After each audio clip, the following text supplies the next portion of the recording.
வணக்கம். நிலவன் டிவி செய்திகளுக்காக தனலட்சுமி. மதுரை அறுபடை முருகனின் முதல் படைவீடான திருப்பரங்குன்றத்தில் தேரோட்டம் வெகு விமர்சையாக நடைபெற்றது.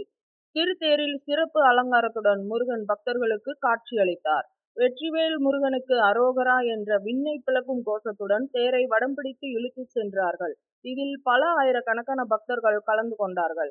பங்குனி மாதத்தில் நடக்கும் இந்த திருத்தேர் ஓட்டத்தில் பக்தர்களுக்கு அப்பகுதியில் உள்ள பொதுமக்கள் அன்னதானம் மற்றும் நீர்மோர் வழங்கினார்கள். நிலவன் டிவி செய்திகளுக்காக தென்மண்டல செய்தியாளர் சின்னத்தம்பி. வெகு விமர்சையாக கொண்டாடப்பட்டு வருகிறது. இங்கு 20,000க்கும் மேற்பட்ட பக்தர்கள் தேரை வடம் பிடித்து இழுத்து வருகிறார்கள்.